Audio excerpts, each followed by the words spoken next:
What's up guys, my name is Josh and welcome to a review of the Micca Origen G2. Now this review is actually a very long time coming because about a year ago I started doing this whole review thing, and one of the first times I was going to review was obviously products that I owned, not products that companies sent me or people sent me, and one of the products was a Micca Origen, and for whatever reason, I didn't end up getting into it in time, and I ended up selling it, and I bought a full of two just to kind of try different things out. And I wasn't super strict on reviewing at that time, so by the time I actually got around to reviewing an amplifier, it was the full of two. I think that was one of the first amps that I ever did review. And then after that, if you've been here long enough, you'll know that one of the first people to ever send me anything was actually Z Review, and I think this is back when I was about 200 to 250 subscribers, if I'm not mistaken.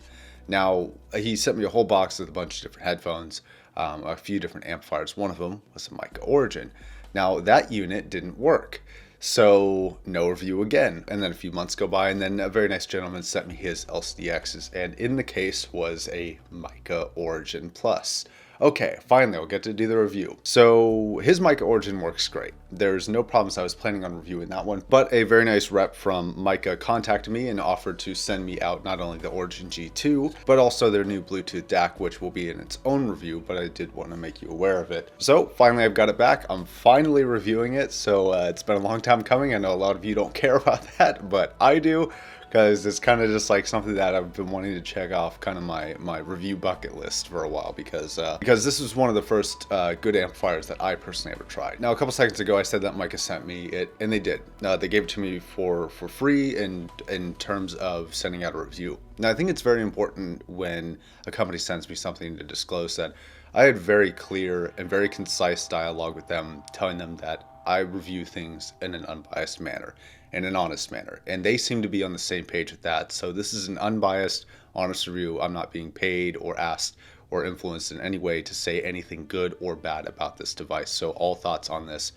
are my own. That being said, let's go ahead and talk about this little guy. Okay, so let's go ahead and start off with the build. It's a complete metal housing. It's got a volume knob and a power button where it kind of switches.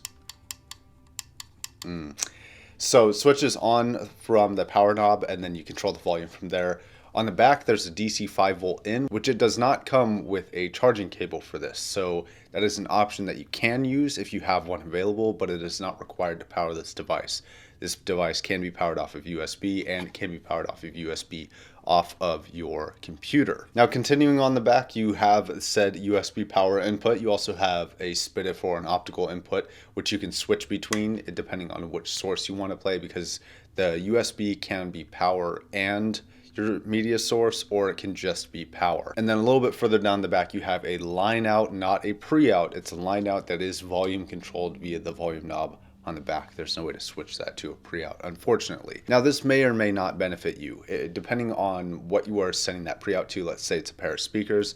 If it's a pair of speakers with a volume knob on it, then you can control the volume on that. But you do have to keep this turned all the way up, which may be a bad thing. But if your monitors don't have volume knobs on them, think like the JBL 30Xs, for example. Using the volume knob to control the volume would be extremely valuable, especially on kind of your desk right in front of you where it's easy to access. Now, into the front, you have two outputs. You have a 3.5 millimeter output and a 1/4 inch output. It's kind of weird that they did both, but whatever, they're for versatility. They both have the same output power. You have a high and low gain switch and a headphone out for the two outputs in the front, or the line out in the back, and you can select that via switch in the front as well. Okay, now let's talk about the power output of this, what it can drive and what it can't drive. So this only puts out 250 milliwatts. It is a very clean 250 milliwatts, but it is only 250 milliwatts. Okay, so I want to talk about the headphones that it can power and the headphones that it can't power in a second, but first I want to talk about the general sound characteristics of this amplifier. With solid states, they all tend to seem to be working towards the same goal, which is kind of not getting in the way of the sound. When you go to tubes, you kind of want something that interrupts and changes and adjusts the sound to your liking. I think kind of the general purpose of most solid states is to just kind of step out of the way and not be present. And for the most part, that's pretty much what you get with this amplifier. It's a very tight, very clean amplifier. It's got a fairly low noise floor. I don't get distortion until I hit about 3 to 4 o'clock, and if you can see that, it goes all the way down to there. this is about where I hit distortion. But everything below that seems to be very, very clean. And for about $100 DAC amp, this is a good example. One of only two that I would highly recommend to people. If you're going to spend $100, I would say either the Origin. The G2 is the one with the window capable driver, so you don't have to use optical like you were having to do with the other Micca Origins. This one you can actually hook up USB to your computer if you have Windows 10, and I didn't have to install drivers. I'm not sure if this is a driverless unit. I didn't have to install it in my experience though, and it just worked just fine. But like I was saying, this is one of only two DAC amps that I would recommend for around $100. I would either recommend the G2 or I would recommend the Fola 2 from Schiit. And that really depends on which features you need, if you're going to use optical or not. Do you need volume control or do you need a pre-out? And with a Fola 2, it's kind of a toss-up of preference. The Fola 2 is not nearly as clean as the Origin G2, but it does have quite a bit more power. I think the Fola 2 has about 550 milliwatts at 16 ohm, if I'm not mistaken. I could be slightly off on those numbers, but it's somewhere in the ballpark of 500. Whereas this at peak power only has 250. Like I said, it is cleaner, and you kind of have to, negotiate with yourself which set of features you want with which amplifier. But those are pretty much the two I recommend to people on a consistent basis. So that being said, what can this power and what can't it power? And I know a big question is going to be, can this power 600s or 650s? Because that seems to be a really good baseline for people to understand how strong an amplifier is or how demanding a headphone is. And the answer is kinda. Yes, but no. Now, HD600s are a very hard to drive, if you're going to drive them properly, they're a very hard to drive headphone. And because of that, I'm getting, at normal listening volumes, I'm getting kind of right in that ballpark of distortion. And I'm not always getting there. It really kind of depends on the song. On a quiet song, I have to turn it up a little bit, it starts distorting. On a louder song, I have to turn it down, and it's just fine. And now I tend to listen just a little bit louder than I think the average does, so maybe you may not have the issue.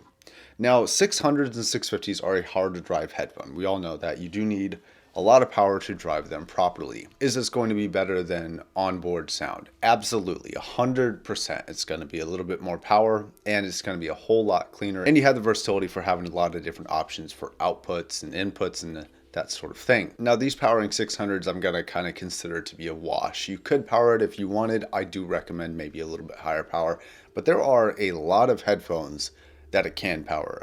I powered the entire LCD lineup that I had here, the 2Cs, the Xs, and the 3s just fine. 1990s would work here. Pretty much any headphone that isn't extremely difficult to power, you're going to be just fine. The low gain is sensitive enough and clean enough to play IEMs on without any noise or any issues with that whatsoever. So overall, in the real world, I think people tend to over-recommend power quite often. I think that people say, oh, you need like 3 watts for this headphone, or 5 watts for this headphone. And realistically, in the real world, I don't really think that's absolutely necessary, if I'm being honest.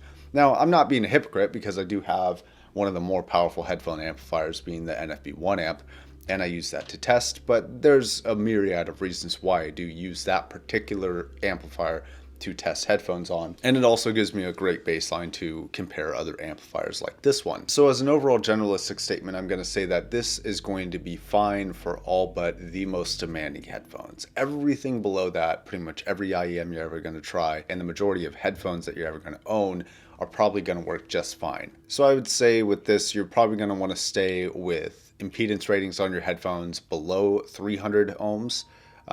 The 600s are 300 ohm. I would say like anything below that, you're going to be fine. And a sensitivity level of about 96-ish decibels or higher, and you'll be just fine with this. All right, guys, I think that's going to wrap it up. Thank you very much for watching. I appreciate every single one of you. Thank you very much again to my patrons for supporting what I do and helping make what I do possible. And thank you very much, Micca, for sending this out for review. It's been a lot of fun. All right, guys, I'll see you in the next video. Have a good one.